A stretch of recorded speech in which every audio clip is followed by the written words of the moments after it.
China భారత్కు శత్రువు కాదంటూ కాంగ్రెస్ సీనియర్ నేత శ్యామ్ పిట్రోడా చేసిన వ్యాఖ్యలపై దుమారం రేగుతోంది. రాహుల్ గాంధీని పిట్రోడా అనుసరిస్తున్నారని బీజేపీ మండిపడగా ఆయన వ్యాఖ్యలతో తమకు ఎలాంటి సంబంధం లేదని కాంగ్రెస్ తెలిపింది.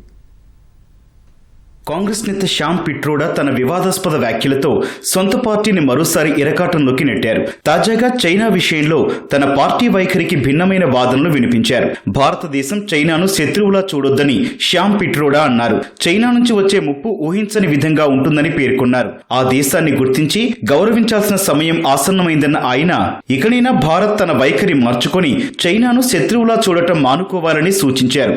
మొదటి నుంచి చైనాతో భారత్ అనుసరిస్తోన్న ఘర్షణాత్మక వైఖరి ఇరు దేశాల మధ్య శత్రుత్వాన్ని పెంచుతోందని శ్యామ్ పిట్రోడా ఓ ఇంటర్వ్యూలో వ్యాఖ్యానించారు. ఇది చైనాతో పాటు ఇతర దేశాలకు కూడా వర్తిస్తుందన్నారు. అమెరికా చైనాను తరచూ శత్రువుగా పేర్కొంటూ భారత్ కు కూడా అదే అలవాటు చేస్తోందని ఆరోపించారు. శ్యామ్ పిట్రోడా వ్యాఖ్యలను బీజేపీ నేతలు ఖండించారు. కాంగ్రెస్ అగ్రనేత రాహుల్ గాంధీ తరచూ చైనాను సమర్థిస్తూ మాట్లాడటం వల్లే ఆ పార్టీ నేతలు ఆయన బాటలో నడుస్తున్నారని బీజేపీ అధికార ప్రతినిధి సుధాంశు త్రివేది అన్నారు. పిట్రోడా వ్యాఖ్యలు దేశ ప్రతిష్ట, దౌత్యం, సార్వభౌమత్వానికి పెద్ద ఎదురుదెబ్బ అని ఆయన పేర్కొన్నారు.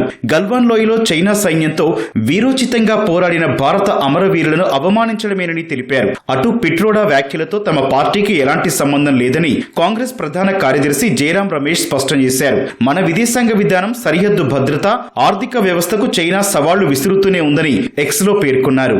చైనా వైఖరిని కాంగ్రెస్ తరచూ తప్పు పడుతూనే ఉందన్న ఆయన ప్రధాని మోదీ మాత్రం తమ వాదనలు తోసిపుచ్చుతూ వస్తున్నారని ఆరోపించారు.